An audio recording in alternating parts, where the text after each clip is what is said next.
Bienvenidos y bienvenidas a este tercer y último taller. Hoy tenemos el tema desafíos de la agricultura familiar campesina ante el modelo productivo agroexportador. Para las personas que recién se van sumando a este último taller, comentarles que estos talleres se realizan en el marco de los 55 años del CEPAP. El CEPAP es el Centro de Estudios Paraguayos Padre Antonio Walsh. Es una organización sin fines de lucro creada en el año 1968 y desde ese entonces se ha convertido en el Centro de Investigación y Acción Social de los Jesuitas del Paraguay. Actualmente trabajamos con productores y productoras de la agricultura familiar campesina de Canindeyú, Misiones, San Pedro. Así también trabajamos con jóvenes urbanos, periurbanos y rurales de 18 años hasta 29 años. Comentarles también que también trabajamos con mujeres urbanas, periurbanas y rurales de 18 años en adelante con talleres, capacitaciones también. También tenemos lo que es la red Tecocatú,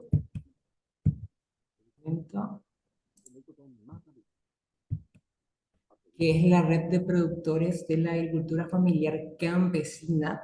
La misma está liderada por 4 organizaciones de San Pedro, Canindeyú, Misiones y Cazapá. Los mismos realizan sus productos de forma agroecológica, sin agroquímicos, es decir, que es 100% natural. Tenemos la tienda que está ubicada en Eligio Ayala, entre Estados Unidos y Tacuarina, Asunción. Ahí pueden acercarse y encontrar los productos 100% naturales. Y también tenemos el número de contacto para el delivery, que es el 0983 el 581 585. Hoy nos acompaña Leticia Rúa. Ella es investigadora de base IS desde 2019. También es tesista de la Facultad de Ciencias Agrarias UNA, carrera de Ingeniería Agronómica. Antes de darte la palabra, Leticia, comentarle a la gente que mientras que se van sumando, se pueden escribir en el chat su nombre y su apellido. Eso nos va a servir muchísimo para la asistencia y así poder darles sus certificados. Ahora sí, Leticia, te cedo la palabra. Bien, buenas tardes a todos. Eh, Cuando recibí la invitación a la charla, me estuve fijando que las anteriores eran de aspectos más o menos técnicos de la agricultura y la idea de esta última charla era hablar un poco de la cuestión social, principalmente de la tierra, entendiendo que el tema era desafíos para la agricultura campesina y obviamente en ese sentido el centro es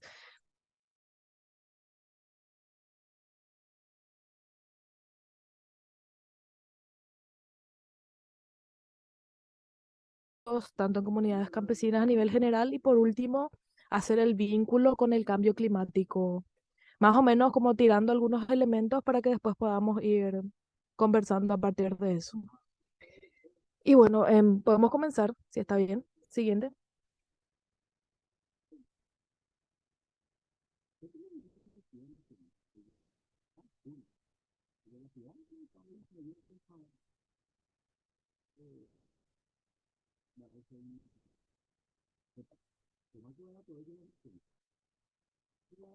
Bien, cuando en la anterior imagen veíamos, no, no tiene tan buena calidad, pero en Paraguay siempre hablamos de dos agriculturas, ¿verdad? Una agricultura campesina caracterizada por, sí, por una cuestión de la tierra de pequeñas superficies, con tecnología más manual, y otros aspectos como la gran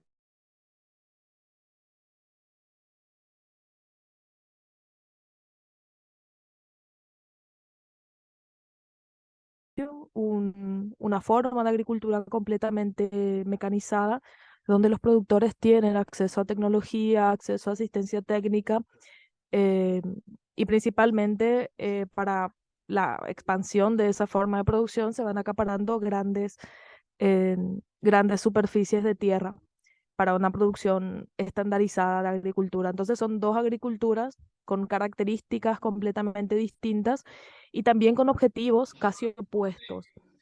Siempre en la agricultura campesina hablamos de que en un primer momento se tiene un objetivo de autoconsumo, un objetivo de cubrir las necesidades de la familia y en un sentido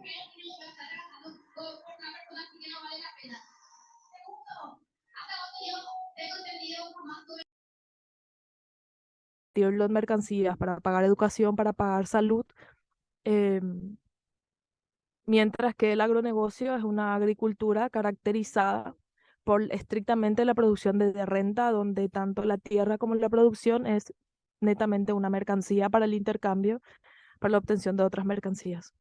Ahora,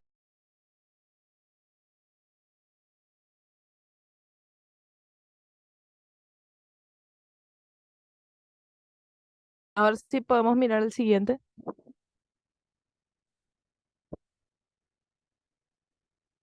Bien, y así entonces,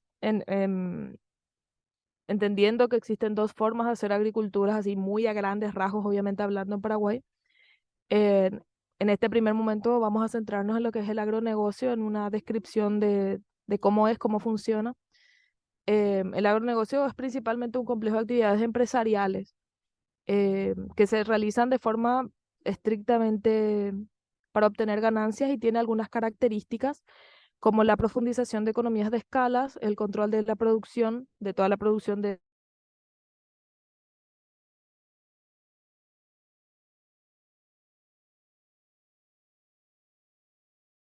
caso entrarían la de los colonos menonitas y la de los brasileros. La producción está altamente estandarizada. ¿Esto qué significa? Que em, los procesos están prácticamente calendarizados. Se cultiva un solo tipo de planta con un solo tipo de tecnología y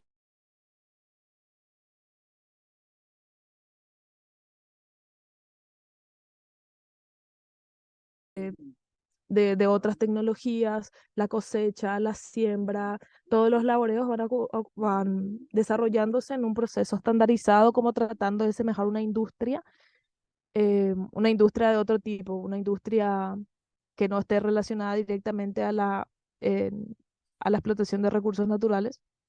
Y por último, el agronegocio se caracteriza por la incorporación continua de tecnologías de insumo, que también vamos a detallar un poco más adelante, las semillas, los plaguicidas, las maquinarias, los fertilizantes y otros. El siguiente.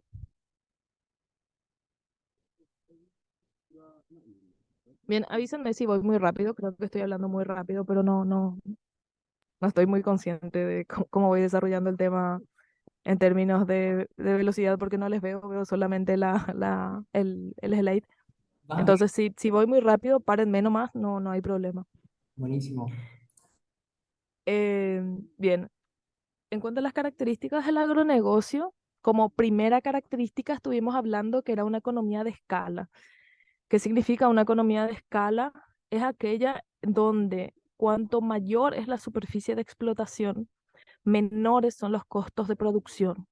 Por lo tanto, para un sojero es mucho más conveniente cultivar 5.000 hectáreas que cultivar 200 en términos de la ganancia que van a obtener por cada unidad de área.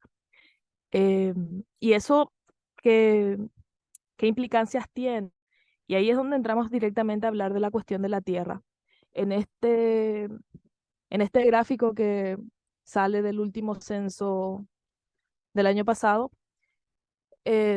podemos ver las comparaciones entre las estadísticas del 2008 y el 2022, donde el primer cuadrito rojo que marca las cifras, se ve que, como ejemplo, pongo esto, por ejemplo, unas 66.000 fincas tienen 416.000 hectáreas, o sea, 416.000 hectáreas se dividen entre 66.000 propietarios. En 2022 más o menos lo mismo.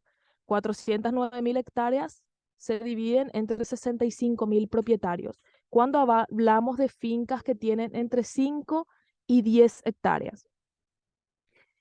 En cambio, cuando miramos, vamos bajando en el gráfico y vimos, por ejemplo, el último dato que dice ¿qué pasa con las fincas que tienen más de 10.000 hectáreas? En, en Paraguay en 2008 había 600 fincas de más de 10.000 hectáreas, o sea, 600 propietarios de fincas de 10.000 hectáreas. Y esos 600 propietarios se repartían 12 millones, más de 12 millones de hectáreas de tierra. Eso se mantiene en el 2022. O sea, esta cifra lo que nos da cuenta es de la tremenda concentración de la tierra que existe en Paraguay. Mientras que, por ejemplo, en la en la tercera fila, vemos que entre las personas, entre los propietarios que tienen entre 1 y 5 hectáreas, eh, hay 100.000 fincas que se dividen en 200.000 hectáreas más o menos de superficie. Mientras que las fincas o los propietarios que tienen más de 10.000 hectáreas concentran más de 12 millones de hectáreas en su poder. El siguiente.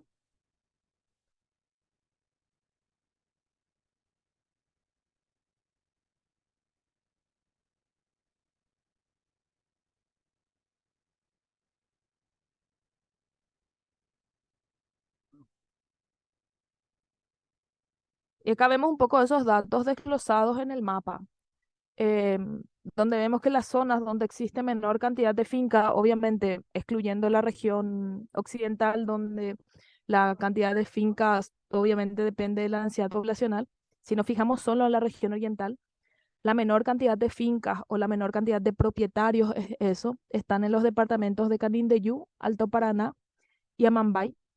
Y es resaltante los departamentos de Canindeyú y Alto Paraná porque son las áreas donde principalmente se desarrolla el agronegocio sojero. En Ñembucú, Misiones y más a las costas, digamos, la área de influencia del río Paraguay, existe otra forma de agronegocio que se va desarrollando, que es el agronegocio del arroz. Y vemos que territorios típicamente campesinos como San Pedro son las que tienen la mayor cantidad de, digamos, la distribución más uniforme de tierra. Entonces, mirando los datos en el mapa, esa concentración a nivel global se refleja que donde hay mayor desarrollo del agronegocio, hay mayor concentración de la tierra. El siguiente.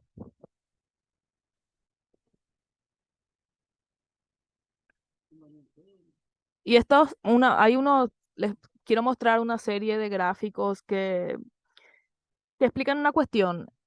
Aumenta la cantidad de algunos cultivos y disminuyen otros, pero no son cualquier cultivo que aumenta o cualquier cultivo que disminuye. En este primer gráfico podemos ver que en la columna amarilla corresponde al 2008, la columna verde corresponde al 2022. La superficie de soja aumenta, la superficie de soja de safriña. La soja safriña es la soja que se cultiva después de la zafra principal. O sea, yo tengo una zafra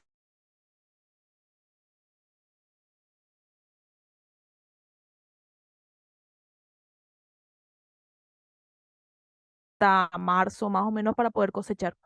O sea, un productor está haciendo dos zafras de soja en un solo año para aumentar la producción. Esto tiene sus consecuencias ambientales, está prohibido en países como Brasil, pero sin embargo en Paraguay no existe ninguna reglamentación al respecto, por lo tanto se está muy extendida y está creciendo el cultivo de soja safriña. El trigo aumentó más o menos y también aumenta el maíz safriña, que es lo mismo que la soja, el maíz que se planta después del ciclo de producción. El siguiente.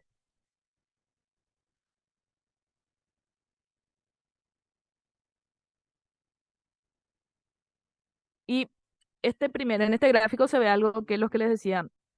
Anteriormente el agronegocio no estaba tan desarrollado en los departamentos como Ñembucú o Misiones, pero una de las novedades de esta última década, digamos, es el avance del cultivo del arroz. En la el primer dato que refleja este gráfico nos muestra el aumento impresionante del arroz con riego en relación al 2008. El arroz con riego se cultiva principalmente alrededor del río Tiquicuarú, que ya hay trabajos que se han hecho evidenciando el impacto que esto tiene sobre el recurso hídrico, pero que es un cultivo que está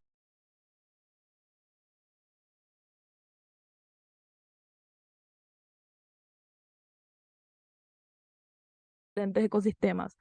La soja, el maíz se explota en la zona que anteriormente era el bosque atlántico y en las zonas de humedales donde, que históricamente fue una,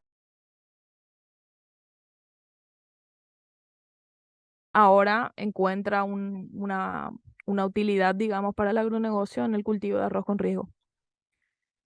Otro cultivo que aumenta moderadamente es el de la caña de azúcar. Después disminuye el maíz zafra normal. ¿Eso qué significa? Que el maíz y la soja comparten época de siembra. Entonces, que aumente la soja significa que disminuye el maíz. Em, y eso explica este dato con respecto a la producción de maíz. Encima en el gráfico dice que se trata del maíz híbrido, el maíz que está destinado a la producción de piensos para el ganado, no es el maíz para comer. Y acá en este gráfico encontramos el primer rubro típicamente campesino, que es el de la mandioca, que está disminuyendo por un montón de razones, tanto la disminución de la superficie en- sembrada para darle pie a otros rubros, el ataque de plagas, también la disminución en general de la tierra en manos de la agricultura familiar, explican este dato de la disminución.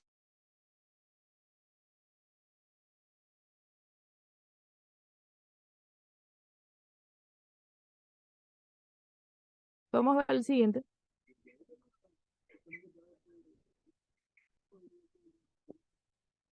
Y acá sí ya tenemos los todos rubros típicamente de la columna roja que tiene encima, no se ve la columna verde, pero en porcentaje vemos que básicamente disminuyó un 99%, o sea que prácticamente el algodón desapareció.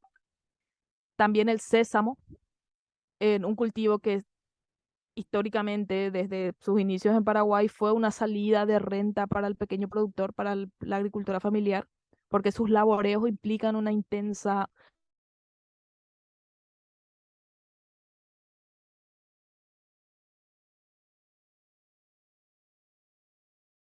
es la alarmante disminución del maíz para comer, ¿verdad? El maíz chipá.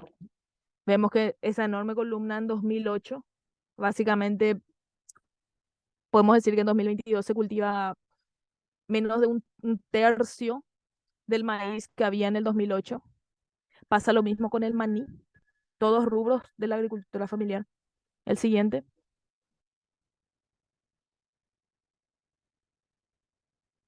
Eh, el anterior gráfico era sobre la cantidad de fincas que se dedican a esos cultivos y este es sobre la superficie, pero más o menos la tendencia es la misma. El siguiente.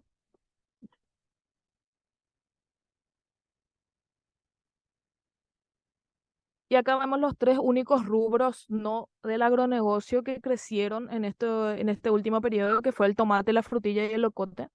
Todos cultivos destinados principalmente a la venta en los centros urbanos. Incluso la zanahoria, que suele tener el mismo propósito, disminuye, pero estos son los tres únicos cultivos eh, no del agronegocio que aumentaron en este periodo. O sea, en síntesis, todos los cultivos que no sean maíz, soja o arroz disminuyeron. Y cuando se relaciona la producción de alimentos directamente a la agricultura campesina, ahí entendemos las causas de la disminución. La disminución de fincas campesinas impacta directamente en la producción de alimentos en el...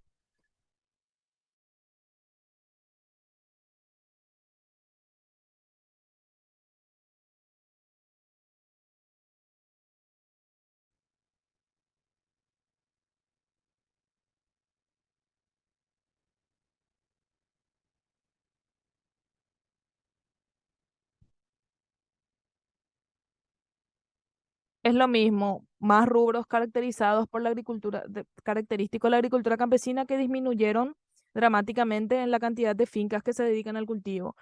Cultivos incluso como la banana, que en un momento fueron o intentaron formar parte del almuerzo escolar en algunos colegios como para tratar de darle una salida a los productores. Incluso este cultivo que es extensivamente consumido,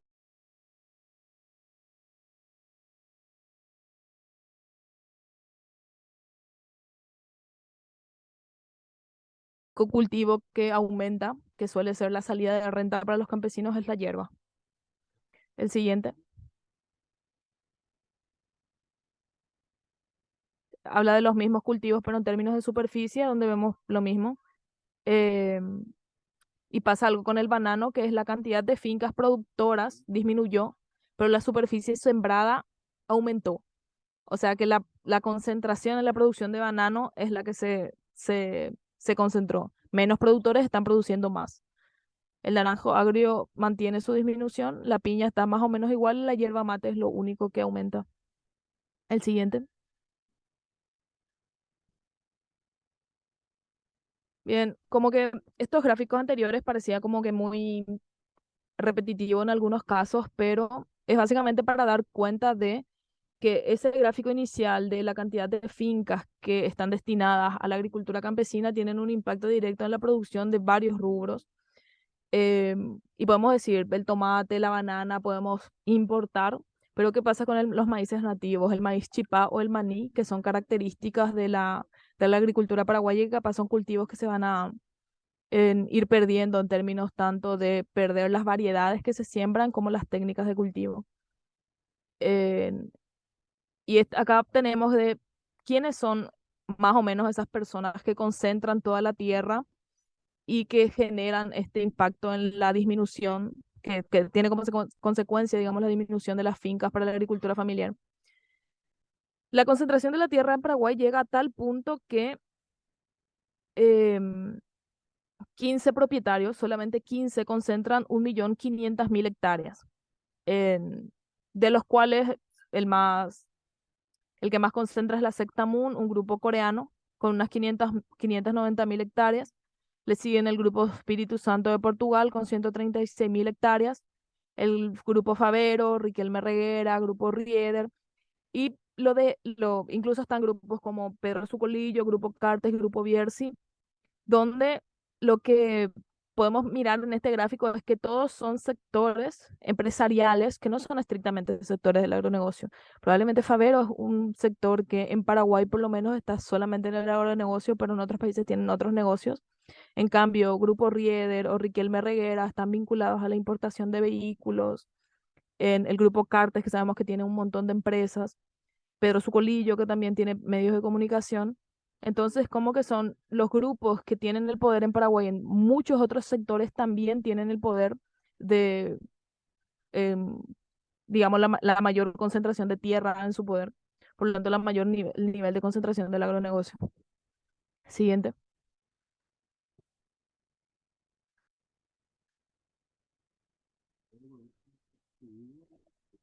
Y bueno, como que acá damos un, un salto para hablar estrictamente de cómo funciona el agronegocio hacia adentro. Tenemos que el agronegocio es una agricultura empresarial que funciona a partir de concentrar tierra, lo que tiene como consecuencia la disminución de los cultivos campesinos y de las fincas en manos de la agricultura familiar. Pero ¿cómo funciona este agronegocio? ¿Qué es lo que hace que sea tan exitoso o que los que cultivan tengan esos niveles de renta? El agronegocio funciona mediante lo que llamamos un paquete tecnológico. O sea, no es cualquier semilla, no es cualquier tecnología, no es cualquier tipo de agricultura, sino que es una agricultura caracterizada por el uso de semillas de alto rendimiento, fertilizantes y pesticidas, agroquímicos, agrotóxicos, suele tener muchos nombres. Y en el caso de las semillas de empezando, ¿verdad? Las semillas de alto rendimiento son un tipo de semillas que producen más porque son más capaces de absorber los nutrientes del suelo. eh, Eso parece medio milagroso, una semilla que me da más como de la nada, pero no es de la nada, porque deteriora más rápido el suelo y vuelve la agricultura dependiente del uso de fertilizantes. Estas semillas también son más vulnerables a plagas y fundamentalmente son mucho más caras, lo que en el caso de algunos pequeños productores que o tratan de ingresar a esta forma de agricultura, generalmente los lleva a un ciclo de endeudamiento. En el caso de los fertilizantes, en relación a los costos y la dependencia, pasa lo mismo. Son productos costosos que cuando el pequeño productor trata de ingresar en esta forma de agricultura, los lleva a un ciclo de endeudamiento. Y no puede, digamos, no podemos separar, no podemos elegir usar semillas y no fertilizantes, por ejemplo. Si un pequeño productor decide o intenta generar la agricultura que genera el agronegocio, no puede elegir entre una u otra tecnología porque funcionan en un paquete interrelacionado y todos, en el caso de no tener el capital para costear estos gastos, pueden llevar a la pérdida de la tierra a causa de una deuda. El siguiente.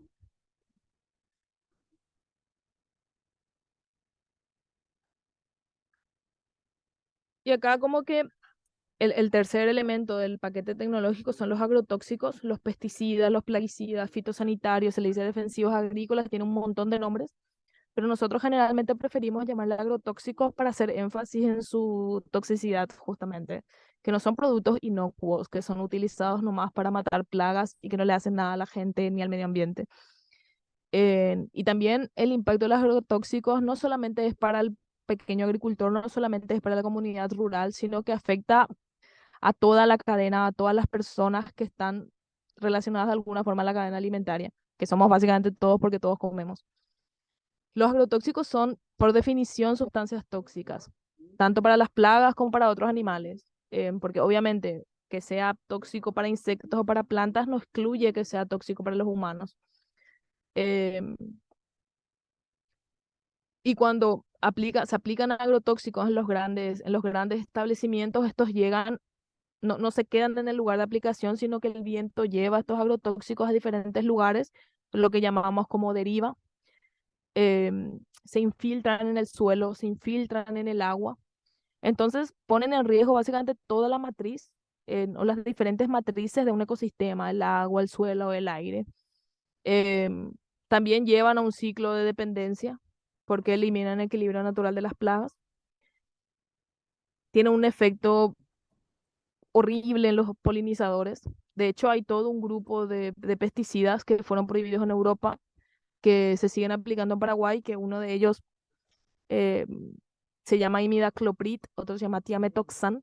Son un grupo de insecticidas que tienen comprobada nocividad para las abejas eh, y fueron prohibidos en muchas regiones, principalmente en la Unión Europea. Sin embargo, en Paraguay el tiametoxan es el insecticida más importado. Y lo mismo, los agrotóxicos para el pequeño productor cuando intenta sostener el problema de plagas en su cultivo a partir de los agrotóxicos, los puede llevar a un ciclo de endeudamiento. El siguiente. Leticia, antes de pasar, tenemos un mensaje en el chat de Belén Díaz que dice, entonces los cultivos de pequeños productores no consumen los nutrientes del suelo. Pregunta. No, claro que sí consumen, pero la cuestión está ahí en la tasa. Porque obviamente, si yo tengo una planta, ¿de qué crece la planta? O sea, sabemos que hace fotosíntesis y consume la luz del sol y necesita agua, pero ¿qué otra cosa usa para formar su cuerpo, digamos, una planta mientras crece? Usa los nutrientes del suelo, usa principalmente nitrógeno, fósforo, potasio, calcio, todos elementos que quita del suelo. Pero la cuestión con las semillas de alto rendimiento está en que tienen una tasa de crecimiento mucho más alta. En términos agronómicos se le suele decir aprovecha mejor los nutrientes del suelo, pero lo que pasa es que si yo uso esa semilla zafra tras zafra tras zafra, el suelo se termina desgastando mucho más rápido. Y capaz un suelo que hubiera aguantado 10 años de cultivo, ahora me aguanta 3, me aguanta 4. Entonces hay que aplicar esos nutrientes que la planta extrajo, que la planta exportó a su grano, en forma de fertilizante químico. O sea, básicamente lo que hay en un grano de soja o en un grano de maíz viene del suelo. De ahí salió para poder formar ese grano. Eh, y claro, los cultivos de la agricultura familiar tienen una mejor resistencia, digamos, o el suelo, digamos, resiste mejor los cultivos sucesivos de la agricultura familiar. Obviamente hay un montón de estrategias que se hacen para no perder la fertilidad, pero la diferencia con las semillas de alto rendimiento es muy grande. O sea, puedo poner un ejemplo. En un maíz nativo en Paraguay produce más o menos 1.500, 2.000, 4.000 kilos por hectárea cuando ya es así muy buena zafra. En Paraguay hay registros de maíces híbridos que dan hasta 12.000 o 18.000 kilos por hectárea. O sea, ¿cuánto tiene que absorber del suelo una planta para producir 18.000 kilos en lugar de 2.000? La diferencia es mucha, digamos. Entonces la diferencia ahí está en la tasa de consumo o de absorción. ¿Está bien? Buenísimo.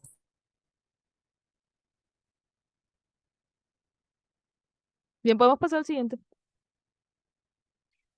Em, Bien, este gráfico acá vemos justamente esto que está mencionando, que los cultivos a base de transgénicos y de semillas de alto rendimiento, principalmente de transgénicos, son totalmente dependientes a los agrotóxicos. Por lo tanto, si un cultivo es transgénico, es híbrido, necesariamente se le aplican agrotóxicos. No existe un cultivo transgénico sin agrotóxicos, no existe un cultivo híbrido sin agrotóxicos. Y eso se ve en los datos de importación. Acá, este gráfico corresponde a los datos de importación del 2009 a 2021 y son datos proporcionados por el SENAVE. En 2009, Paraguay importaba menos de 10 millones de kilos de agrotóxicos, mientras que en 2021 eso asciende a 63 millones de agrotóxicos. Y podemos ver que cuando se desglosan fungicidas, que son los utilizados para combatir enfermedades, para combatir hongos en las plantas, vemos los herbicidas, que son los utilizados para combatir malezas, y los insecticidas, que son para combatir insectos. Vemos que el que más aumentó es el de herbicidas. Em, y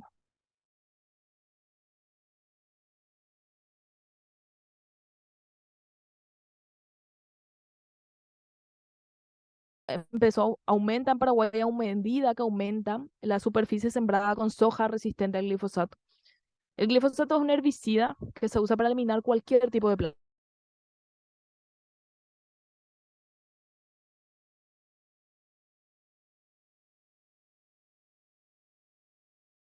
Eso es la resistencia al herbicida. Yo le puedo aplicar mucho glifosato y no se va a morir. Y básicamente toda la soja en Paraguay es resistente al glifosato, porque si no, no podrían controlar las malezas en esa escala de producción. Entonces, a medida que aumenta el cultivo de soja en Paraguay, todas las sojas RR, se le dice a la tecnología resistente al Roundup o resistente al glifosato, va a ir aumentando la importación de estos herbicidas.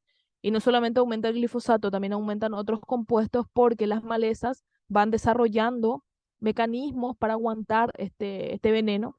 Entonces se tienen que empezar a usar otros compuestos a veces mucho más nocivos que el glifosato, como por ejemplo el paraquat o el dicamba, que se viene usando en los últimos años. El siguiente, Belén dice, ¿sí? ¿y cómo queda la rentabilidad de un maíz que produce 2.000 kilos por hectárea? ¿Es rentable para el pequeño productor? Claro, hablar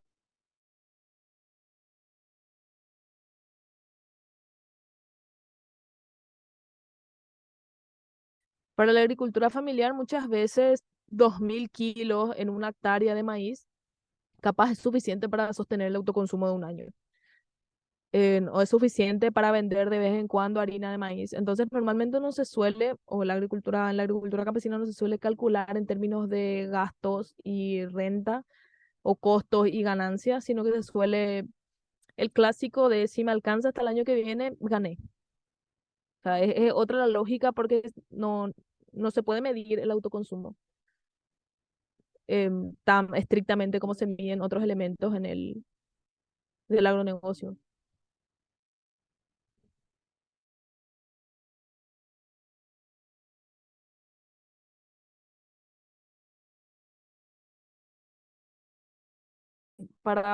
Si, o sea, si compra una semilla híbrida, no tiene para los fertilizantes y una semilla híbrida que compró para vender balanceado le da 4.000 kilos, perdió muy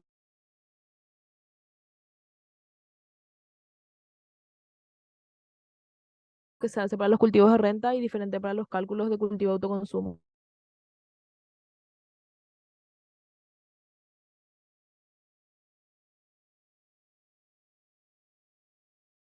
Siempre tuvo eh, o su forma de producir siempre se caracterizó por un cultivo de autoconsumo y un cultivo de renta. Pero le decimos igual un sistema de producción mercantil simple porque el cultivo de renta no está orientado a ganar o acumular ganancias, sino que está orientado normalmente a conseguir plata para poder pagar servicios, para poder salud, para poder pagar educación. Y muchas veces no solamente el maíz suele ser el cultivo de renta para los campesinos suelen tener varios cultivos de renta en su finca, digamos. puede ser una renta a la mandioca, puede ser una renta al poroto. Entonces siempre decimos, se satisface el autoconsumo y el excedente se utiliza para la venta, para poder satisfacer estas necesidades. Y vimos ahí que uno de los cultivos que aumenta así a gran escala es, por ejemplo, la yerba mate. Y hay varias experiencias exitosas de comunidades campesinas que logran incluso en distribuir en varios supermercados yerba mate producida de forma agroecológica, de forma comunitaria. Entonces, hay obviamente formas de organización que permiten acceder a la renta a los campesinos y muchas veces esas formas de organización más exitosas son las organizaciones colectivas, una cooperativa para producir hierba, una cooperativa para producir sésamo, no solamente lo que el campesino.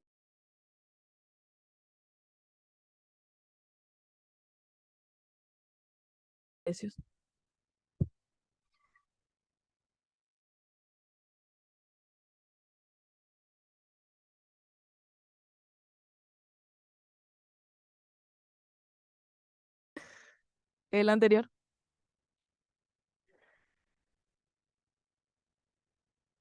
Bueno, y justo sobre los costos de producción. Acá nos hacemos el imaginario de qué pasa si un pequeño productor quiere cultivar soja. Y hay un montón de pequeños productores que van introduciéndose en la soja con 5 hectáreas y eso de soja. Y vos te preguntás, ¿es sostenible? ¿Cuánto ganan con 5 hectáreas de soja? Y cuando hablamos ahí, sí, cuando hablamos de un cultivo así como la soja, que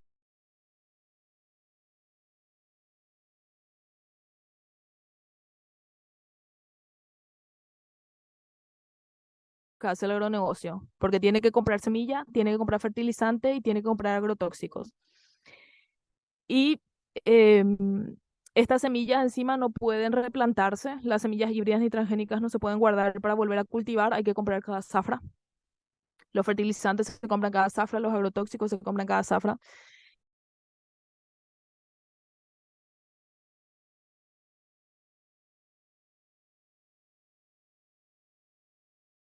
Comprar semillas, fertilizantes y agrotóxicos. No puedo entrar a cualquier agroveterinario y pedirle un bidón de glifosato. Capaz comprar un frasquito, esos que se usan de jardinería en el súper, pero en la agricultura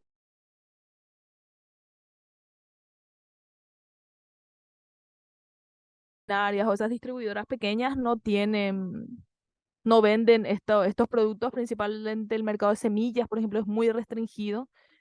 Esta venta solamente se hace en silos, que los silos son al mismo tiempo o sea, los silos son las empresas que acopian el grano para poder exportar, para poder venderle a las comercializadoras, pero al mismo tiempo son las empresas que venden los insumos. Y los insumos los venden generalmente a crédito. O sea, si yo soy un pequeño productor y me voy a quiero producir soja, me voy a un silo y me va a dar las semillas, capaz me dé las semillas, los fertilizantes, los agrotóxicos, a cambio de una deuda. No es que le voy a pagar ahí directamente, sino que me va a abrir una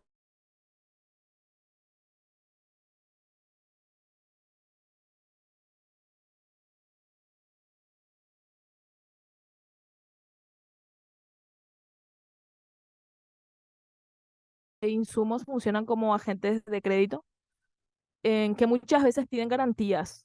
También los bancos, en el caso de cuando son deudas con bancos, piden como garantía y que esa garantía suele ser principalmente la tierra.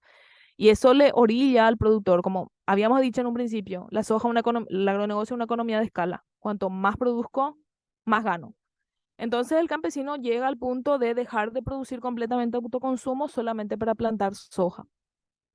Acá, no puse acá en la presentación, pero en 2020 en base se habría hecho un estudio sobre la radiografía del agronegocio sojero, se llama, que era un intento de mapear cómo es la producción de soja en Paraguay, así a niveles más específicos. Y en una de esas, o sea, en medio de ese trabajo, obviamente le incluimos a los pequeños productores de soja, estos que tienen 2, 3, 4, 5 hectáreas. Y en la mayoría de los casos, o en todos los casos,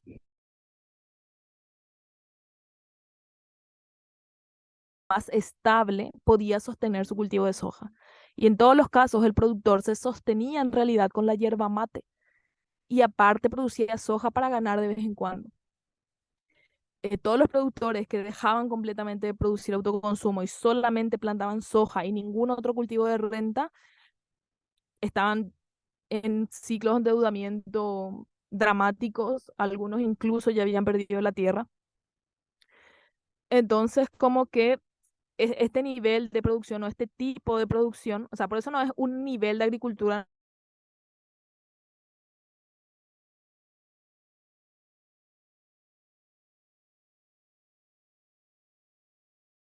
completamente distintas de interpretar los costos y la ganancia de los productos. Entonces, siguiente.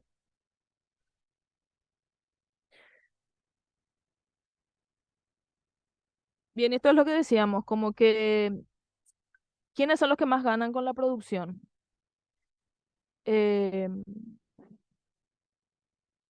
son los grandes ojeros, son los silos, ¿quién es lo que gana? Entonces, en realidad, ahí cuando nosotros miramos, mapeamos el agronegocio, yo hablo siempre de la soja, pero la soja es un complejo, es el complejo sojero. El que produce soja también produce trigo y produce maíz en el mismo campo. Entonces, los grandes rubros del agronegocio solemos resumir en el agronegocio sojero o en el complejo sojero. Entonces, cuando yo hablo de sojero, sojero, sojero, no necesariamente me estoy refiriendo estrictamente al consumo, al cultivo de soja, sino a todo lo que sigue en esta misma lógica. El arroz entra en esta misma lógica también. En- entonces, ¿de dónde salen los insumos, las semillas y los agrotóxicos que el silo le vende al productor? Son grandes transnacionales como Bayer, Monsanto, en Bunge, LDC, las que son dueñas de las semillas, los agrotóxicos y le venden a los silos y después el silo le vende al pequeño productor. Y también eso tenemos ahí entonces. El flujo de insumos es, las transnacionales producen insumos, va al silo, del silo va al productor. ¿Y qué hace el productor una vez que ya usó los insumos y ya tiene el grano? Le lleva el grano al silo. ¿Y qué hace el silo con el grano? Le vuelve a vender a transnacionales que comercializan, como Cargill o Bunge. Entonces, son estas las grandes transnacionales productoras de insumos y las comercializadoras las que están apropiándose, digamos, de todo el valor que se genera en la ganancia, la mayor cantidad de valor que se genera en el ciclo de producción. Y nosotros acá entonces decimos, como actor local en Paraguay, ¿quién gana más plata? ¿El sojero o el silo? O sea, el productor de campo, no importa que tenga 10.000 hectáreas o el silo. El silo es el que concentra la mayor cantidad de ganancia.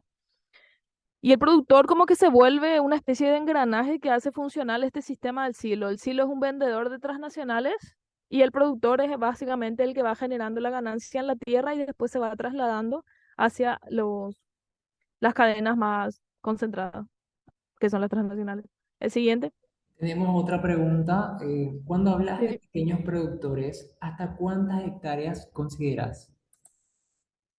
Em, de hecho, lo estoy usando de forma un poco ambigua. Hablo de pequeño productor generalmente cuando hablo de productores que tienen menos de 20 o 50 hectáreas. En el caso de los campesinos, la mayoría tienen menos de 25 hectáreas y eso es un pequeño productor.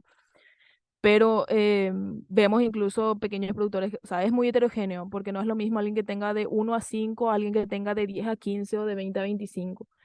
Pero así en términos generales, el pequeño productor de la agricultura familiar normalmente tiene hasta 25 hectáreas, en algunos casos o anteriormente se consideraba hasta 50, pero ahora los últimos datos demuestran que hay hasta 25 hectáreas. El mediano productor para la asociación de soja normalmente es el que tiene entre 100, 200 a 500 hectáreas y el que tiene más de 500 suele ser el grande. Pero no existen límites claros definidos en ningún lugar sobre quiénes son los pequeños, medianos y grandes productores.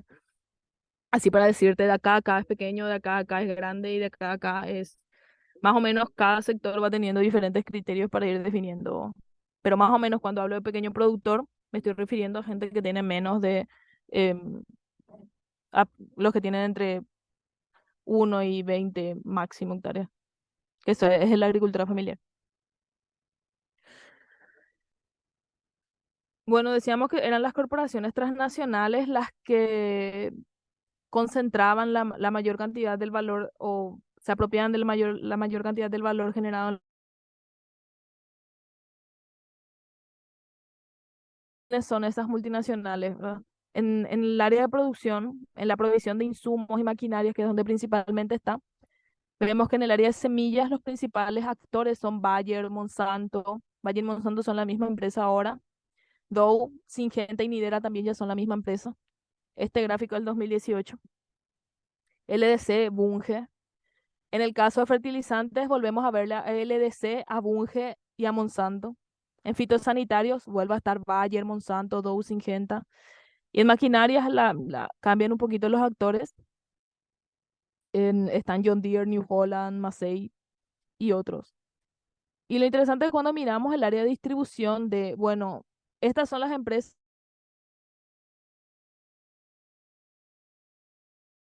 o el maíz de por sí.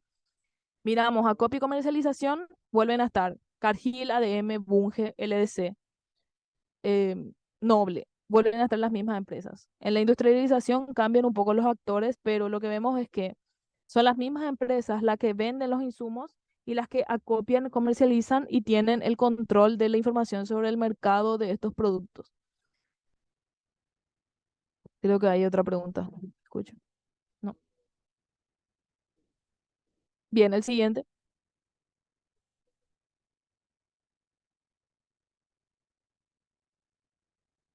Em, bueno, en síntesis, cuando veíamos lo de corporaciones transnacionales, el hecho de que un solo actor domine tantos segmentos del agronegocio, tantos segmentos como que sea el principal productor de agroquímicos, al mismo tiempo que es el principal productor de fertilizantes, al mismo tiempo que es el principal comercializador, lo que nos da cuenta es un nivel de la concentración del mercado y que en realidad hay un completo control de precios, tanto de los insumos para poder vender como del precio de los granos que después recepcionan y venden a otros países. Entonces, el agronegocio generalmente o estrictamente funciona em, dominado por estas corporaciones transnacionales que concentran grandes segmentos del agronegocio. Entonces, podemos decir que son 4 o 5 empresas en provisión de insumos, las que tienen el mayor porcentaje de control del mercado, y más o menos lo mismo en los otros segmentos. O sea, hay básicamente un total control corporativo de la producción. Y obviamente todo este modelo de producción,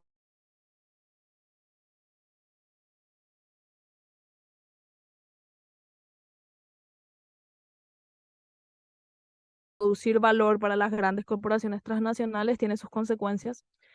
Eh, y más o menos cuando miramos una de las características de que hoy tiene la tierra en Paraguay a causa del avance de este modelo, una de las características es la extranjerización de la tierra y la pérdida de la soberanía sobre esos territorios, como por ejemplo en este gráfico donde vemos que todo lo que está en rojo ya es tierra que es propiedad de brasileros.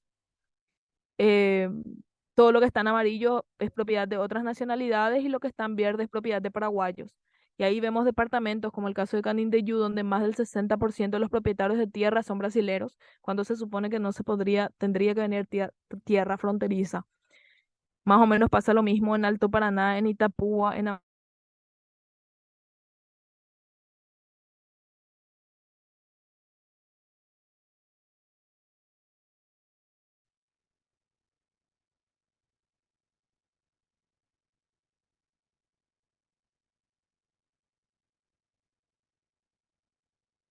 y otra consecuencia directa del avance del modelo de producción es obviamente la deforestación.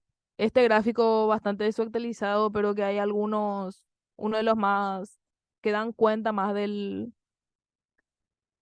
alarmante impacto en la deforestación que tuvo el modelo de producción desde sus inicios, considerando que podemos poner el inicio de este modelo de producción en Paraguay en los años 60, 70.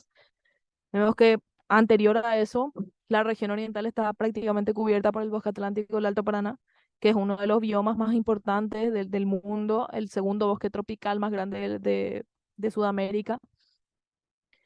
Y está completamente cubriendo la región oriental del país. Y cuando vemos en 2007 que prácticamente esos manchones verdes que vemos son los que corresponden a las reservas de Embaracayú y San Rafael y el resto básicamente el bosque desapareció. Entonces, el avance del modelo de sojero principalmente fue el que llevó a que hoy exista menos del 10% del bosque atlántico del Alto Paraná. Y obviamente esta deforestación tiene sus consecuencias. El siguiente.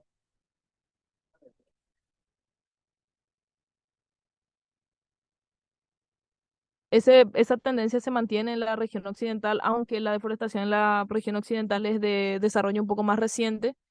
Vemos que en estos últimos años, cuando miramos del 96 al 2016, cómo aumentó la cantidad de manchones de deforestación en la región oriental, en la región occidental, perdón, principalmente en Boquerón y en Alto Paraguay. Esta deforestación es principalmente para la ganadería, pero en los últimos años también existe un avance del agronegocio agrícola, digamos, en el Chaco, tanto de soja como de otros rubros. Incluso ahora con la aprobación del evento transgénico de trigo se especula producir trigo en el Chaco, lo que parece medio eh, mucho, mucho humo, pero ahora existen grandes hectáreas, o sea, unas cuantas hectáreas de soja que se están produciendo en el Chaco y las principales, aunque produzcan menos que en la región oriental, principalmente los productores están orientándose a la producción de soja porque en el Chaco no hace falta fertilizar y se ahorran todo el precio del fertilizante y el costo de producción que los fertilizantes implican. Entonces, aunque la soja rinda menos en el Chaco, igual están empatando o ganando más. Entonces, a toda la deforestación histórica a causa de la ganadería se va a sumar la deforestación para la producción de soja en el Chaco. El siguiente.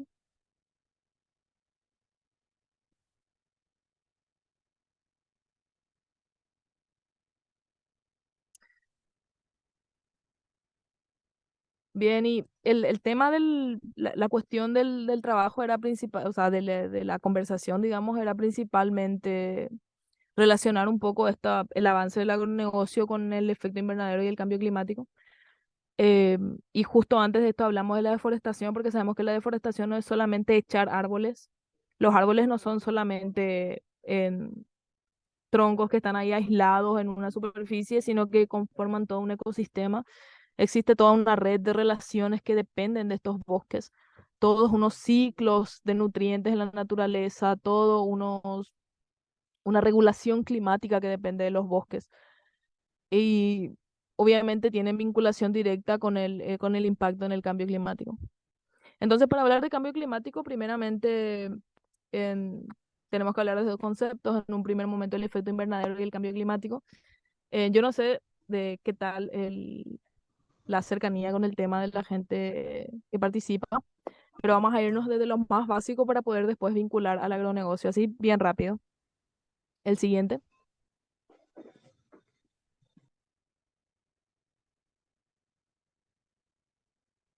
Y para pensar en el efecto invernadero y el cambio climático de la forma más didáctica posible, podemos pensar en una olla que está en el fuego.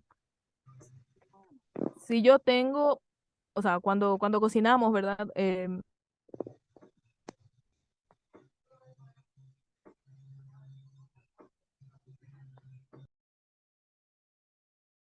Entra adentro y se empieza a calentar cada vez más. Cualquiera que cocinó alguna vez en su vida sabe, si yo tapo una olla, el calor dentro va a aumentar.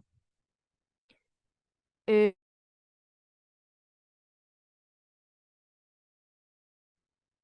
entonces, básicamente, esa analogía, el siguiente,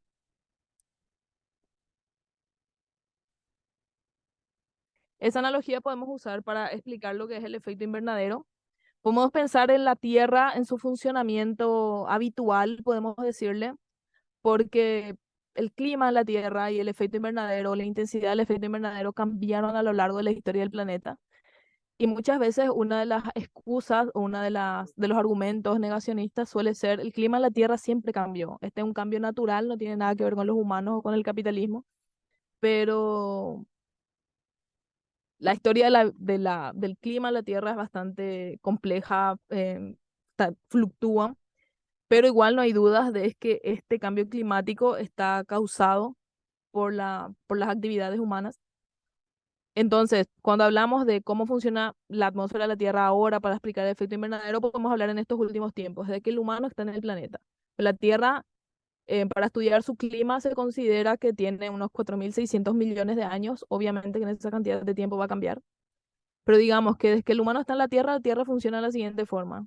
Podemos pensar que es como esta olla abierta, que el sol es el fuego que le calienta la Tierra y ese calor llega a la superficie y vuelve a salir porque no hay nada que ataje. O la capa de gases, podemos decir que es una tapa bastante permeable, una tapa bastante finita, que atrapa algún calor, pero deja escapar la mayoría del calor del planeta. ¿Y qué pasa cuando existe un efecto invernadero? O sea, en perdón, un efecto invernadero intensificado, porque a lo que llamamos efecto invernadero es estrictamente a esto, al hecho de que hay una pequeña tapa, una fina tapa cubriendo la Tierra, permitiendo que un poco del calor que llega del Sol quede atrapado dentro de la Tierra, lo que permite que la vida sea posible. Pero la mayor parte de este calor vuelve a salir. ¿Y qué es lo que pasa ahora y qué relación tiene esto con el cambio climático? Podemos ver el siguiente.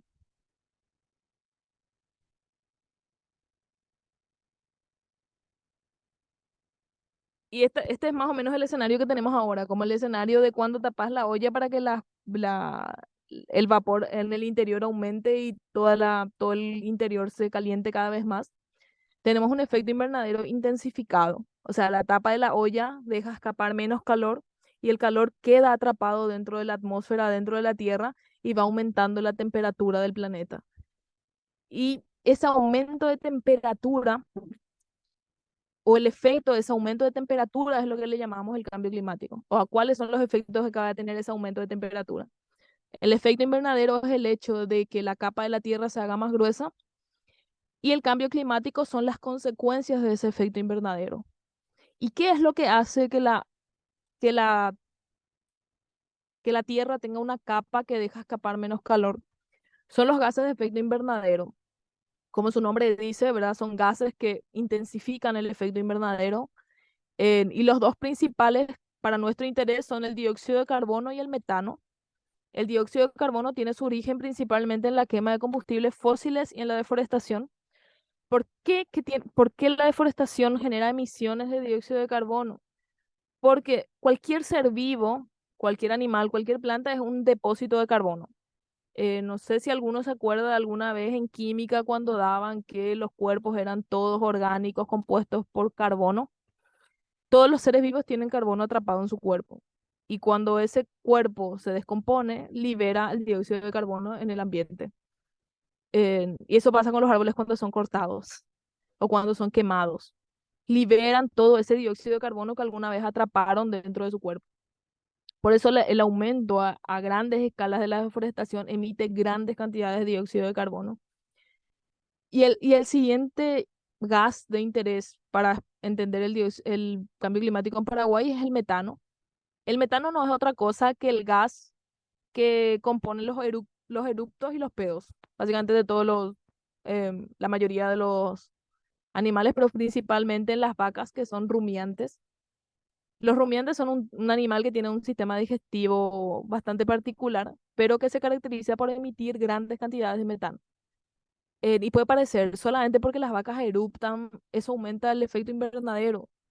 Sí, por la cantidad de vacas que existen en el territorio. En Paraguay hay 15 millones más o menos de cabeza de ganado ahora mismo. O sea que hay 2 vacas por cada paraguayo.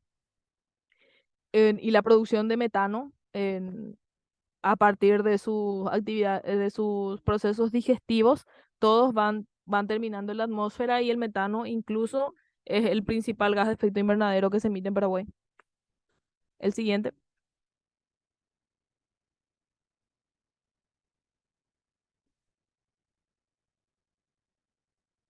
Y acá vemos las emisiones de gases de efecto invernadero. Este que dice GEI son gases de efecto invernadero a nivel nacional por cada sector. Decíamos, son el CO2 y el metano, los principales gases, pero ¿de dónde sale? El CO2 también sale de la quema de combustibles fósiles de los vehículos, pero ¿cuál es más importante en Paraguay? ¿Cuál es más, contribuye más al cambio climático? O al efecto invernadero. ¿El, el, el uso de vehículos o la deforestación? ¿Y de dónde sale el metano? ¿Sale más metano de las industrias o de las vacas? Y en este gráfico nosotros podemos ver que por sectores todo lo que está en lila son las contribuciones de el área que dice en cambio de uso del suelo. Cambio de uso de suelo es el eufemismo que se utiliza para la deforestación, porque antes se decía que esto era un bosque y yo cambio su utilidad y ahora es una pastura o ahora es una... Entonces, el eufemismo para la deforestación. O solamente con deforestación, Paraguay produce 150 megatoneladas de carbono equivalente, que es la medida que se utiliza para medir los gases de efecto invernadero.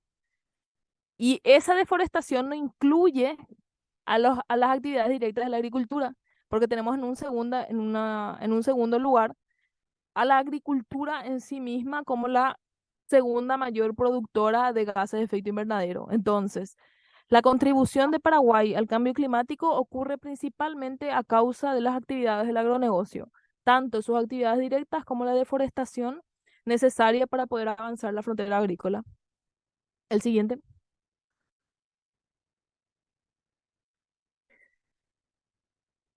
Y bueno, entonces decimos, Paraguay produce tanto de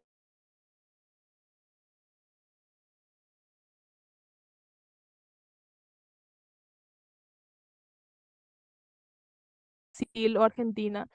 en qué tan importante puede ser las emisiones de gases de efecto invernadero de Paraguay comparado con los países industriales. Y en este gráfico nosotros podemos ver un dato que se llama el CO2 equivalente per cápita, o sea, si nosotros agarramos todas las emisiones de Paraguay y dividimos por la cantidad de habitantes, ¿cuánto se supone que produce de gases de efecto invernadero cada habitante en Paraguay? Em, y vemos que en Paraguay existen 13,7 toneladas de carbono equivalente por habitante, mientras que países industrializados como Brasil tienen 6,8 toneladas por habitante. O sea que Paraguay tiene el CO2 per cápita o la producción de gases de efecto invernadero per cápita más grande de Sudamérica. ¿Eso qué significa? Que para nuestra densidad poblacional es alarmante la cantidad de gases de efecto invernadero que Paraguay produce.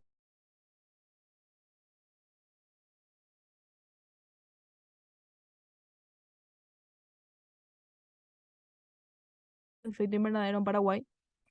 Em, y que esa emisión no se divide en otros países como la emisión que hacen otros sectores también, como la de los combustibles fósiles, los vehículos y otros sectores. Entonces, tanto estos dos datos como estos dos datos de las emisiones de gases de efecto invernadero por sector, como el de emisión per cápita, dan cuenta del impacto que tiene el agronegocio para que Paraguay sea uno de los principales contribuyentes al cambio climático, teniendo una de las menores densidades poblacionales y una de las menores superficies de la región. El siguiente.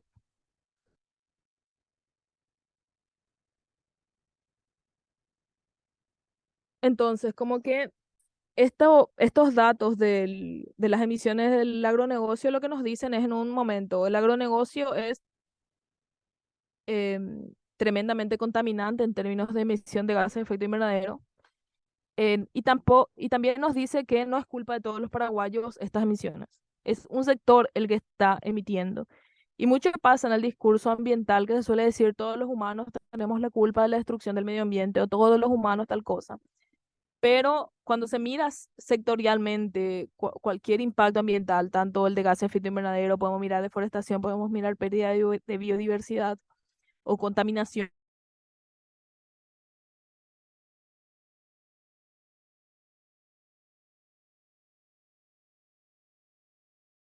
implica, mejor dicho, em, los que más contaminan son los que van a salir o sea, más impactados por el cambio climático, o el hecho o decir que todos los humanos generan la crisis climática es lo mismo que decir que todos los humanos vamos a ser igualmente golpeados por los efectos de la crisis climática. Em, y definitivamente no. La crisis climática, los efectos de la crisis climática es tremendamente desigual. Diferentes grupos humanos tenemos diferentes niveles de vulnerabilidad ante el cambio climático, porque cuando hablamos de cambio, crisis climática, normalmente, o sea, ahí entre paréntesis se suele preferir el término crisis climática, porque el término cambio suele hacer referencia a un corto periodo de tiempo, como que algo que cambia un rato y después puede revertirse. Pero la crisis climática ya da cuenta de un efecto irreversible, de un efecto acelerado, de un efecto tumultuoso en el clima del planeta.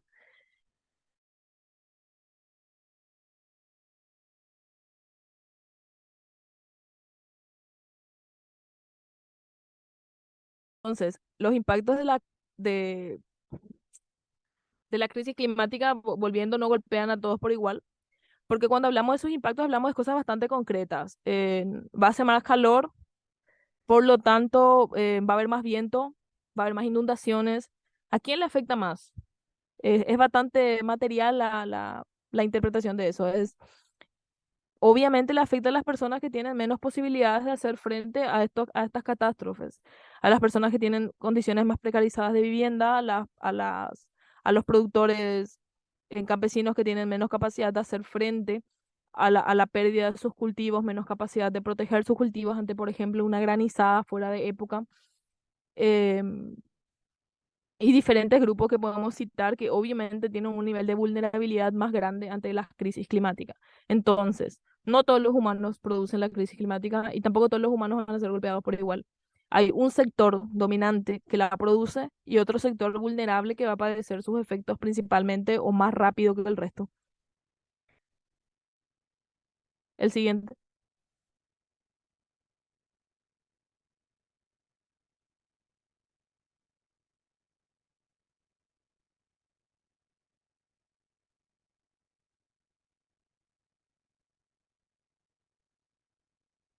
Y bueno, entonces para ir cerrando un poco más o menos los elementos que quería ir tirando, em, obviamente incluí cuestiones bastante generales.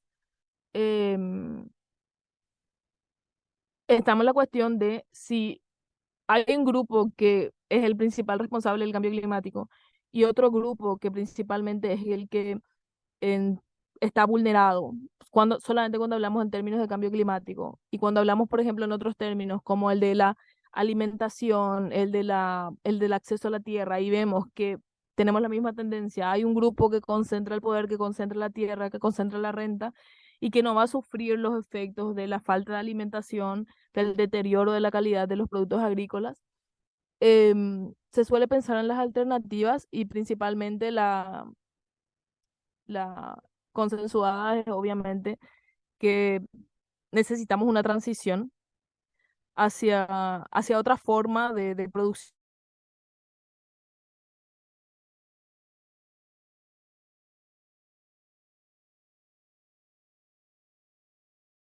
de la producción, porque vemos que en la producción definimos qué queremos comer, cómo queremos comer, cuándo queremos comer, y también en las tecnologías utilizadas o en la forma de producir se definen qué tanto podemos o no arruinar en los ecosistemas del planeta al nivel que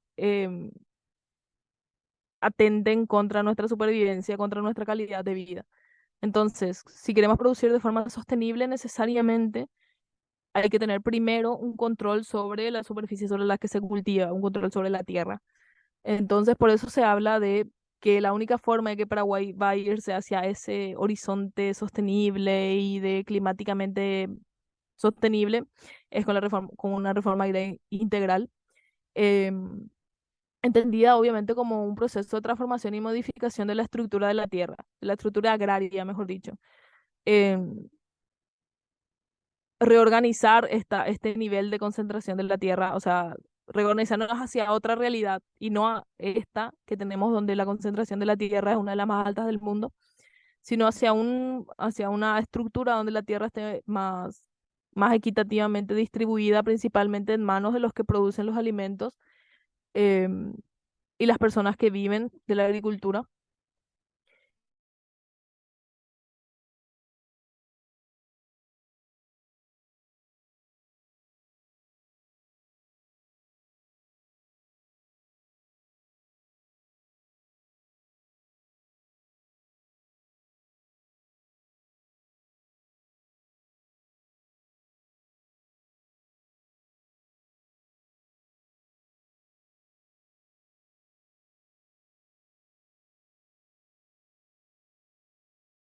Habilidad em, de poder cubrir nuestras necesidades de alimentación, de vivienda, como también nuestra sostenibilidad en términos de qué tanto podemos aprovechar o explotar de los ecosistemas.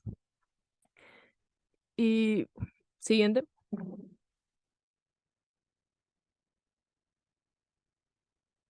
Y por último, más o menos, cuando hablamos del agronegocio, el cambio climático, y vemos que el agronegocio es básicamente inviable en este contexto, es el causante, uno de los causantes de este contexto y es inviable, podemos pensar en dónde queda la agricultura campesina.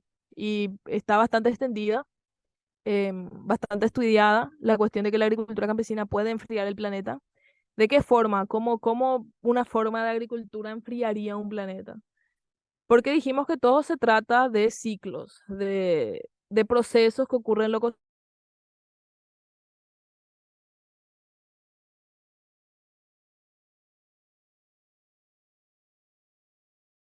por ejemplo, la agricultura campesina puede integrar y diversificar sus cultivos con la cría de animales, en disminuyendo la dependencia de fertilizantes o de pesticidas, que eso no solamente implicaría disminuir los productos químicos en los alimentos, sino también, en,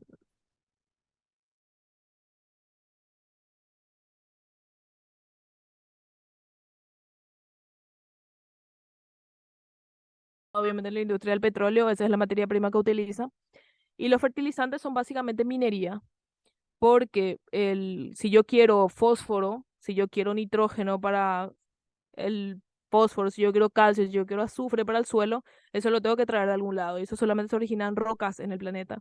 Entonces, los negocios de los fertilizantes es básicamente un negocio minero y disminuir su uso implica disminuir esa industria.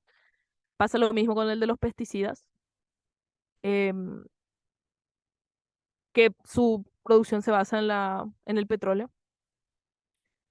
También los campesinos pueden enriquecer el suelo, pueden lograr que el suelo tenga una mayor cantidad de seres vivos, porque dijimos que los seres vivos son como almacencitos de que dióxido de carbono. Entonces, cuanto más seres vivos yo tenga en mi suelo, más dióxido de carbono el suelo va a captar. Y el suelo se vuelve un sumidero de carbono en lugar de un emisor, como pasa cuando existe deforestación. Y la desindustrialización de algunos procesos implica obviamente el ahorro de energía y la disminución de las emisiones de dióxido de carbono, como también el desarrollo de mercados locales para cortar el comercio. Eso disminuye emisiones en términos de transporte y em, embalaje y otras cuestiones que obviamente se desarrollan cuando los mercados son largos, implican un proceso de almacenamiento, de conservación de los alimentos. Entonces, como que es bastante concreta las formas en que la agricultura campesina, una agricultura más intensa en el manejo, menos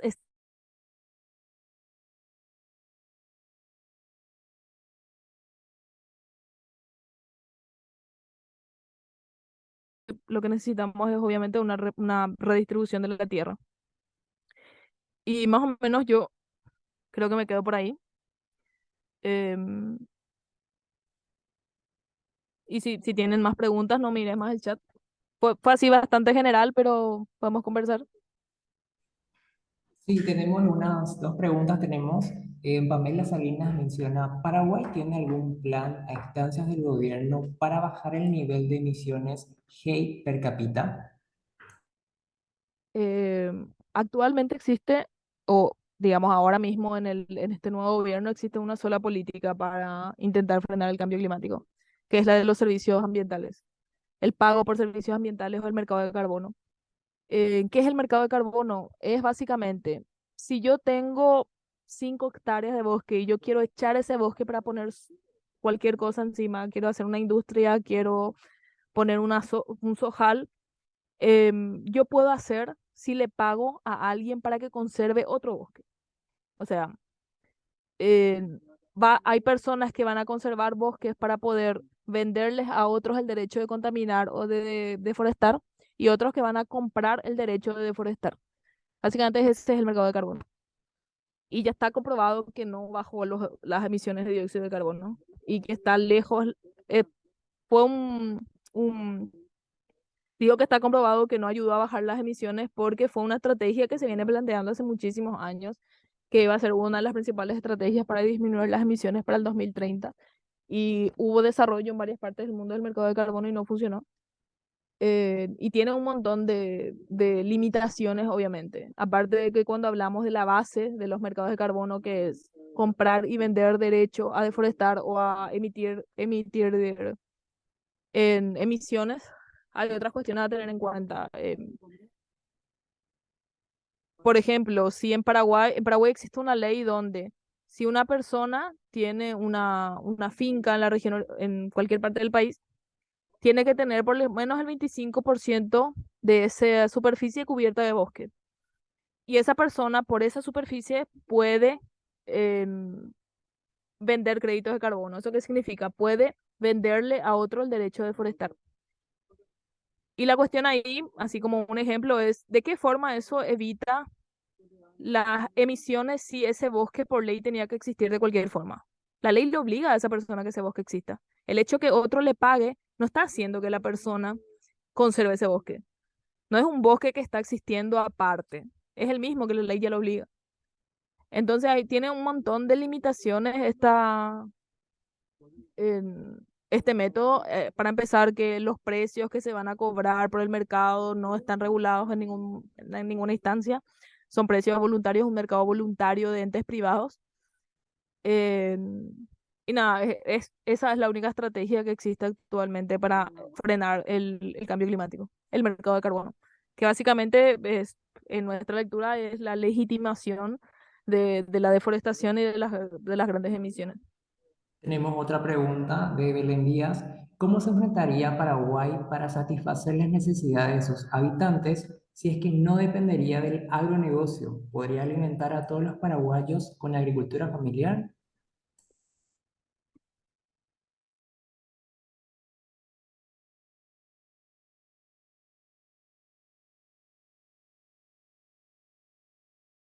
Podemos decir, puede hacerlo con agricultura campesina, lo hizo en algún momento.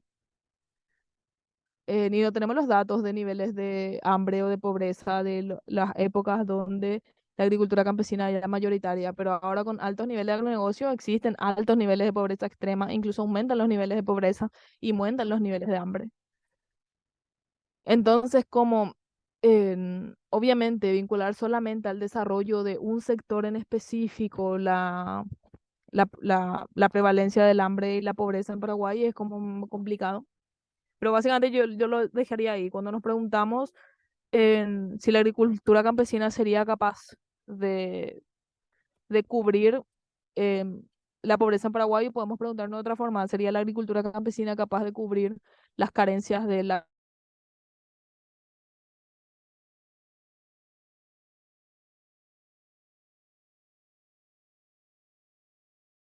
¿Podría hacer lo mismo que hace el agronegocio? Probablemente sí. Seguidamente menciona, en el caso que se quiera fertilizar orgánicamente las millones de hectáreas cultivadas, ¿existiría la disponibilidad de abono orgánico?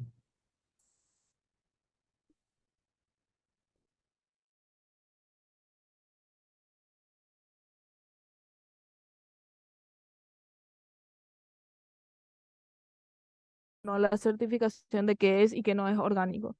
El caso de los fertilizantes, la mayoría son de origen que diríamos natural, porque dije, es minería. Es una roca molida nomás. Eso es el fertilizante. El problema es que esas rocas son em, limitadas en el mundo. Existen más o menos fertilizantes para 100 años. Después no sé qué va a hacer la agricultura. Em, y que en las formas en las que se aplican de forma externa es el problema, porque yo puedo aplicar fósforo, que es una roca molida no solamente, pero como yo aplico en un monocultivo que no tiene cobertura del suelo o que si tiene es bastante incipiente, viene una lluvia y me lleva todo ese fósforo hasta un cauce hídrico, donde genera un proceso que se llama eutrofización, o sea, crecen unas algas tóxicas, cubren completamente la superficie del agua. Más o menos para pensar en ese proceso tendrían que pensar en lo que pasó hace unos años con el lago Pacaraí. El lago Pacaraí se volvió verde, olía a podrido y no se moría absolutamente todo lo que había ahí. Eso era un proceso de eutrofización, que es lo que pasa cuando se contamina con fósforo o con nitrógeno. Solamente que en el caso del lago Pacaraí fue de origen industrial y de cloacal la contaminación. Pero si existe disponibilidad de abono orgánico, eso depende mucho de cuáles son los criterios para definir lo que es orgánico. En el caso del nitrógeno es el único que es sintético. El fósforo y el potasio, que son otros dos principales que se utilizan en la agricultura, son rocas, pero se pueden obtener de formas más amigables que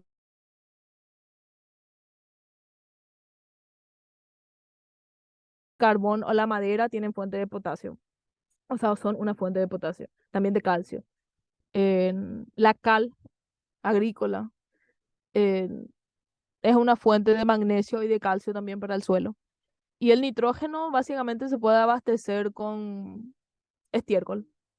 El, el, el fósforo y el nitrógeno se suelen abastecer con estiércol cuando se hace orgánico. Pero ahí la pregunta dice, ¿sería capaz de cubrirse toda la superficie cultivada en Paraguay de esa forma? ¿Cuánta estiércol necesitarías para 5 millones de hectáreas de soja? ¿O cuánto es básicamente imposible de esa forma? Porque un problema del agronegocio también es su escala de producción y que su producción esté estandarizada y que tan pocos propietarios tengan tanta superficie, lo que dificulta otro tipo de laboreo, un laboreo más manual que es el que suele caracterizar a la agricultura campesina. Y con laboreo manual no me refiero solamente a ir a sadear y prohibir cualquier maquinaria, sino que claro que se pueden usar maquinarias, pero de forma más amigable en superficies más pequeñas para o que más personas estén encargadas de una superficie para que el trabajo sea más posible, ¿verdad? Pero Claro, cubrir eso. buenísimo. Ahí Lorena Salsa levantó la mano, no sé si quiere hablar. Lorena, ¿podrías prender tu micrófono, por favor? Ay, sí, sí, disculpa. Bueno, buenas noches. Bueno, agradecer un poco a Leticia por toda esta exposición. Sí, ahí como que me surgen más bien cuestionamientos que obviamente creo que es muy difícil responder también por los contextos.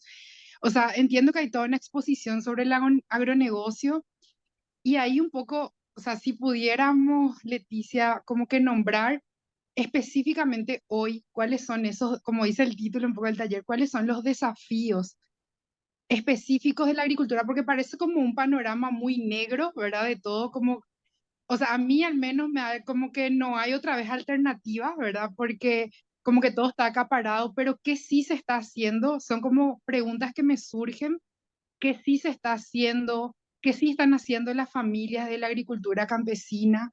¿Y cuáles son así como esos desafíos sociales, económicos, técnicos que tienen hoy la agricultura campesina? O sea, me surgen esas preguntas. Entiendo que quizás no tengamos la receta, pero sí como que poner un poco en el debate que sí hay hoy en medio de toda esta realidad gigantesca de lo que implica el agronegocio, ¿verdad? Bueno, eso un poco quería traerlo y eso. Gracias. Dale. En cuanto a cuáles serían los desafíos, obviamente es imposible no nombrar la tierra, que ahí sí tenemos un panorama bastante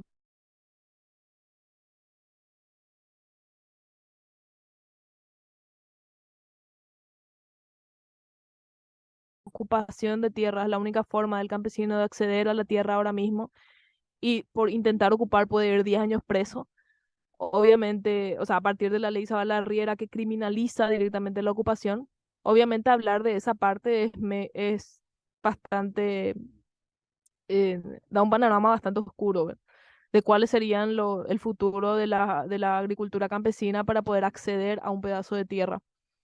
Em,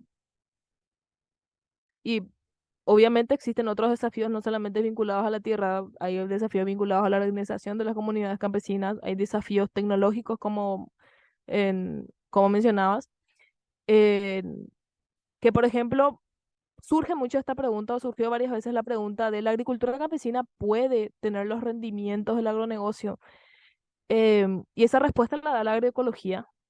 La agroecología es una forma de producción, no tratando el suelo como como una fábrica estandarizada, sino comprendiendo con muy fino detalle todos los procesos ecológicos de un ecosistema y tratar de a partir de ahí modificar lo que hay que modificar, agregar lo que hay que agregar para poder tener los mejores rendimientos y que sobre todo esos rendimientos no sean solo en el corto plazo, sino que a muy largo plazo.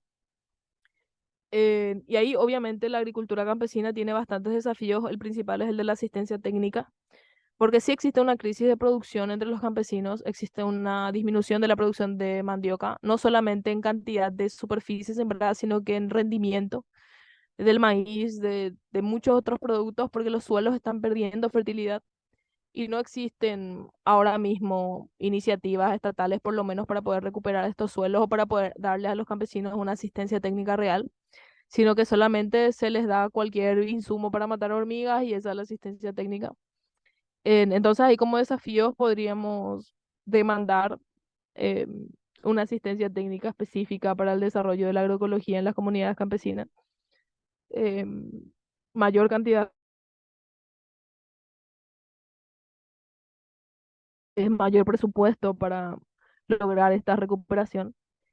Y bueno, volvemos a hablar de qué se podía hacer o qué es lo que no hay, pero sí hay bastantes casos exitosos de comunidades campesinas que lograron resistir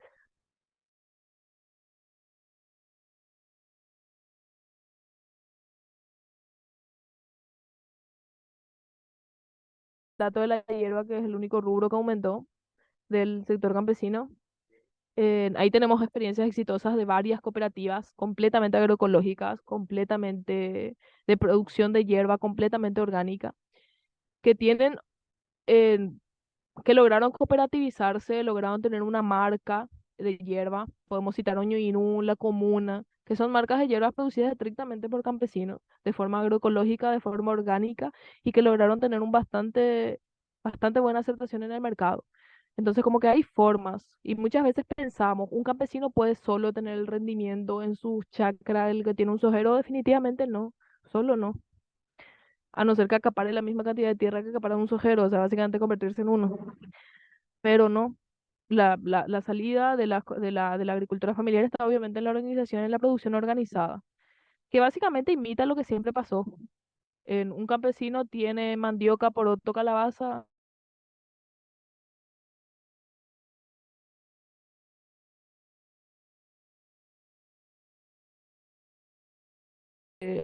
del mercado y considerando las nuevas necesidades que existen, como también mencionaban. Obviamente el campesino necesita plata física, no puede vivir del trueque, no es ese mundo imaginario en el que vive del trueque y sin plata. Necesita plata. Por eso mucha de la agricultura campesina aplica agrotóxicos, trata de usar semillas de alto rendimiento, solamente que no es la salida para esa escala de producción y tampoco para la producción individual. Eh, Bien, y nada, más o menos por ahí van las respuestas. sí, tenemos una última pregunta. Pamela Salinas dice, migrar hacia otras fuentes de energía en las fábricas e industrias, sustituyendo la leña por energía eléctrica, ¿podría ser factible en Paraguay? Em, Ahí lo que pasa es que eh,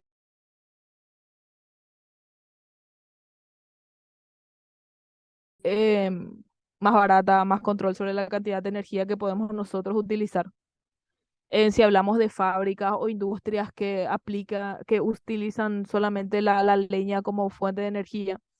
Pero hay una cuestión también en que muchas veces, muchos sectores, hablo sobre las posibilidades de que se pueda cambiar completamente.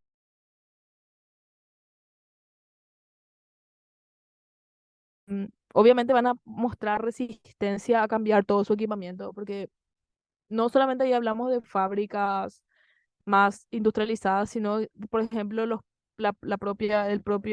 propios granos. Muchas veces nosotros pensamos que la soja se produce en el campo y termina ahí. No, la soja para poder venderse tiene que secarse y se secan los silos en secaderos. Y esos secaderos funcionan a leña. De hecho, hasta 2021, hasta el año pasado, antepasado más o menos, todo o el principal destino de la biomasa que se producía en Paraguay, tanto de la deforestación como del eucalipto, era para secaderos de soja y de trigo. Entonces, van a cambiar estos empresarios en maquinarias completamente distintas, completamente con funcionamiento eléctrico para secar los granos. O sea, se puede secar granos sin leña. en- pero claro, cuando hablamos de otras formas de fábricas, otras formas de industrias que tienen otras particularidades,